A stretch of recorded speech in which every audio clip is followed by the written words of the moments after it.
여러분, 반갑습니다. 우리 유튜브 경매 탈탈탈 가입자, 구독자 여러분들. 최근에 또 가입자분들이 또 서서히 증가하고 있습니다. 다시 한번 많은 성원에 감사를 드립니다. 더불어서 올해 2025년도 부동산 시장이 조금은 어려운 것 같습니다.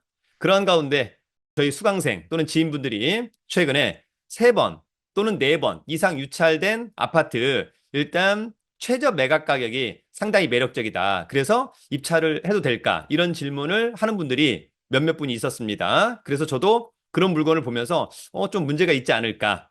여러분 생각해보면 우리가 3번 또는 2번 유찰된 물건까지는 사실 권리상의 문제, 물건상의 하자가 없을 가능성이 높습니다. 반면에 3번 이상 유찰됐다고 한다면 한 번 정도는 고민을 해야 됩니다. 혹시 물건상의 하자, 권리상의 하자 없을까? 물론 이제 한 번 또는 2번 유찰된 물건 중에서도 있을 수 있는데 3번, 4번은 더욱 조심해야 된다라고 하는 점. 그래서 3번, 4번 이상 유찰된, 그래서 최저가가 싸다고 결코 싼 게 아닐 수 있다라고 하는 점을 여러분 꼭 기억하길 바라고요. 그래서 오늘은 그런 내용. 그래서 여러분들이 나중에 아파트를 입찰할 때 이런 사람들이 있다면 좀 조심해야 되겠다. 그 부분을 완벽하게 이해하면 좋을 것 같습니다. 자, 그러면 준비한 자료 보면서 함께 알아보도록 하겠습니다. 여러분, 오늘의 주제, 싸다고 싼 게 아니다. 2번 이상, 특히 3번 이상 유찰되면 더더욱 조심하자라고 하는 부분입니다. 오늘의 물건들도 입찰을 좀 조심하자. 왜? 선순위 임차인이 있다. 여러분, 선순위 임차인은 뭐냐면 말소 기준 권리보다 앞서서 대항력을 갖춘 임차인을 이야기하는 것이고요. 선순위 임차인이 배당 못 받은 보증금은 낙찰자가 인수한다. 이런 부분 상당히 중요합니다. 요것을 이제 뒤에서 사례를 통해서 확인시켜 드리겠습니다. 그래서 오늘은 문제 있는 서울 아파트 경매 3건을 알아보도록 하겠습니다. 여러분 간단한 강의 광고 다가오는 1월 22일 저희 1년 투자 클럽반 수강생을 모집합니다. 부동산, 경매, 공매, 주식 모든 것을 총망라하는 강의고요. 실제로 이제 강의는 기본적으로 1, 3주는 경매 물건 현장 답사, 2, 4주는 야간 학원에서 이론 강의, 용산에서 진행을 하고요. 이 강의를 듣는 분들은 주식 프리패스 반 등은 무료로 수강할 수 있습니다. 자세한 강의 공지와 신청 방법은 저희 네이버 카페 설춘한 캠퍼스 강의 공지란 등을 참고해 주기 바랍니다. 자, 그러면 곧바로 갑니다. 경매 공부는 저희 부동산 경매 처음 공부 책으로 자, 선순위를 조심하자. 아파트 경매 탑3. 여러분 오늘 첫 번째 아파트는 노원구의 아파트입니다. 이 아파트는 서울 노원구 상계동의 포레나 원 24층에 위치한 위치는 좋아 보입니다. 노원구는 관할법원이 서울 북부지방법원 전용이 18.15평이니까 우리가 흔히 이야기하는 24평형 대지권 감정가는 9억 7백 물론 이제 감정기일이 2023년 12월 29일입니다. 최저가는 2번 유찰돼서 5억 8,048만 원입니다. 직관적으로 굉장히 싸 보인다. 감정평가사가 찍어온 사진 진짜 싼 것일까? 여러분 이 아파트는 2021년산입니다. 이제 4년차 신축 너무 좋다. 30에 24층 좋다. 전용 좋고요. 대지권은 쏘쏘. 단지 크기도 나쁘지 않아 보입니다. 이 사건의 말소 기준 권리는 신한은행의 근저당권. 낙찰자가 낙찰받고 돈 내면 등기부상의 하자는 모두 소멸합니다. 그런데 여러분 지금 이 말소 기준 권리거든요. 근저당권 2022년 6월 7일보다 앞서서 전입신고 한 사람이 있습니다. 소유자 아닌 강모 씨. 근데 이 사람이 보증금이 5억 8천만 원입니다. 근데 이 사람이 배당 요구를 안 했습니다. 그러면 뭐냐? 말소 기준 권리보다 대항력이 빠른 선순위 임차인. 보증금 5억 8천만 원. 배당 요구 안 했으니까 배당을 받지 못합니다. 그러나 이 배당 받지 못한 5억 8천만 원 누가 떠왔냐? 낙찰자가 떠안는 겁니다. 만약 그래서 이번에 5억 8천 싸다고 생각해서 만약에 내가 6억에 낙찰받았다. 그러면 5억 8천 떠안아야 돼서 실제로 낙찰은 11억 8천에 낙찰받는 꼴이 되는 겁니다. 있을 수 없는 거죠. 네, 그래서 얘는 더 많이 유찰되어야만 한다라고 하는 점 여러분 꼭 기억하길 바랍니다. 자, 이 아파트는 7호선 마들역에서 도보로 한 5분 거리 초등학교, 그다음에 멀지 않은 곳에 노원역. 노원역이 또 상권, 인프라 좋죠? 또 멀지 않은 곳에 중계동 학원가도 있습니다. 자, 권리 분석에 문제가 있는 것은 매각 물건 명세서 확인하면 되죠. 자, 이 사건 말소 기준 권리. 말소 기준 권리보다 전입 신고 빠르다라고 하는 점이 있고요. 아마 지금 권리 신고를 했네요. 그죠? 5억 8천만 살고 있다. 그런데 원칙적으로는 배당 요구 종기일까지 배당 요구를 했었습니다. 그런데 2024년 1월 9일 권리신고 및 배당 요구를 요 배당 요구 종결까지 철회했습니다. 취하했습니다. 그러면 배당 요구를 안 한 겁니다. 오케이? 네, 나머지 문제는 없습니다만 선순위 임차인을 떠안아야 된다라고 하는 점 굉장히 중요하다.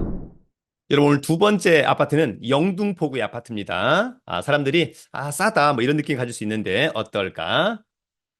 자, 이 아파트는 신길동의 경남 아파트고요. 감정가가 7억 8천만 원. 그런데 반값 훨씬 싸게 3억 1,948만 8천 원. 저한테 질문이 많이 왔던 그런 아파트입니다. 시세적으로는 굉장히 싸 보이는데 어떤 문제가 있을까? 자, 이 아파트 보시면 뭐 99년산, 19층 중에 16층, 전용 18 이런 거 다 좋은데 문제는 권리 분석. 이 사건의 말소 기준 권리가 중곡 일동 새마을금고의 근저당권입니다. 2021년 2월 26일 날. 자, 낙찰자가 낙찰받고 돈 내면 등기부상의 하자는 다 소멸해요. 문제 없어요. 그런데 여기 임차인처럼 보이는 사람의 전입신고가 요 말소 기준 권리보다 빠릅니다. 임모 씨가. 근데 보증금이 3억 5,700인데 배당 요구를 안 했어요. 그러면 배당을 못 받아요? 그러면 누가 떠안는다? 선순위이기 때문에 낙찰자가 떠안습니다. 오케이? 자, 위치는 5호선과 1호선의 W역세권 신길역에서 도보로 뭐 이 정도면은 그죠? 한 5분 거리 이내 괜찮아 보인다. 자, 권리 분석은 매각물건 명세서 이 사건 말소 기준 권리죠? 요 말소 기준 권리보다 전입신고 빠르다. 근데 배당률을 안 했어요. 근데 보증금, 선순위. 그래서 낙찰자가 추가로 떠안아야 된다. 3억 5,700을. 그래서 아까 우리가 3억 얼마였잖아요. 만약에 3억 뭐 3천에 낙찰을 받았다. 그러면 3억 5,700 떠안아야 되는 거니까 대충 뭐 한 6억 9천에 낙찰 받는 거다. 그런 개념을 이해를 꼭 하기를 바랍니다. 자, 여러분 마지막 세 번째는 노원구 아파트로 가보도록 하겠습니다. 자, 이 아파트는 노원구 하계동의 우방 아파트입니다. 16층에 위치한 아파트고 감정가 5억 3천인데 반값으로 떨어졌습니다. 일단 뭐 시세 대비로는 굉장히 싼 거 아니냐, 좋아 보인다라고 할 수 있습니다. 권리상의 문제가 없다면 괜찮아 보입니다. 자, 이 아파트는 2000년산 17층 중에 16층이니까 좋다. 전용 대지권. 자, 여기 보시면 똑같죠, 여러분? 자, 이 사건의 말소 기준 권리입니다. 2022년 1월 28일. 낙찰자가 낙찰받고 돈 내면 등기부 상해하자는 모두 소멸한다. 자, 여러분 이 사건의 말소 기준 권리 2022년 1월 28일. 요 근저당권보다 전입신고가 빠르다. 선순위 임차인이죠. 보증금이 2억 3,500. 따라서 낙찰자가 떠안아야 돼요. 그래서 결론적으로 요거 이번에 내가 싸다. 그래서 3억에 만약에 낙찰 받는다. 2억 3,500 떠안아야 되는 거니까 5억 3,500에 낙찰을 받는 꼴이 되는 거다. 그 부분을 놓치지 않기를 바랍니다. 자, 위치는 이제 하계역에서 나중에 이제 동북선 W세권이 되는 곳이고 거기에서 이제 걸어서도 갈 수 있는 권리 분석은 법원에서 만든 자료, 바로 매각물건 명세서가 가장 중요합니다. 자, 이 사건의 말소 기준 권리. 근데 이 말소 기준 권리 근저당권보다 전입신고 빨라요. 진모 씨라고 하는 분이. 근데 보증금이 2억 3,500. 어떻게 알았을까? 정보 출처 구분. 현황조사 때 집행관한테 얘기한 거예요. 나 2억 3,500에 살고 있다. 근데 이분은 알고 있는 거예요. 자기가 선순위이기 때문에 굳이 배당 요구를 하지 않아도 좋다. 어차피 낙찰자가 떠안을 거니까. 그리고 나머지 특별한 커멘트가 없다는 것은 나머지는 문제가 없다. 여러분, 오늘은 서울에 2번, 3번, 4번 이상 유찰된 아파트 3건을 알아봤습니다. 다만 이번 최저 매각 가격이 시세보다 굉장히 싸 보일 수 있다. 그러나 실제로는 싼 게 아니다. 왜?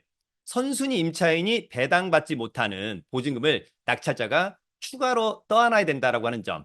여러분들이 이런 점을 꼭 유념하시면 좋을 것 같고요. 더불어서 이제 이런 아파트를 낙찰받게 되면 대출은 전혀 되지 않는다라고 하는 점도 하나 참고하시면 좋을 것 같고, 또 기본적으로 이런 아파트를 낙찰받는다면 기존의 임차인의 보증금도 떠안지만 임차인의 임대차 기간도 떠안는다라고 하는 것을 여러분 꼭 유념하시기를 기대합니다. 여러분 아무튼 우리가 아파트나 뭐 빌라, 오피스텔 이런 거 낙찰받을 때는 선순위 임차인 조심해야 되고, 다만 선순위 임차인이 배당 요구를 해서 배당을 다 받으면 문제가 없지만 배당 요구를 했는데 못 받은 보증금이 있거나 또는 배당 요구를 안 했다면 그 보증금을 모두 인수해야 된다라고 하는 점을 꼭 유념하기를 기대합니다. 항상 최고의 실력을 가지는 우리 유튜브 경매 탈탈탈 가입자, 구독자 여러분들이 되기를 응원합니다. 여러분 유튜브는 경매 탈탈탈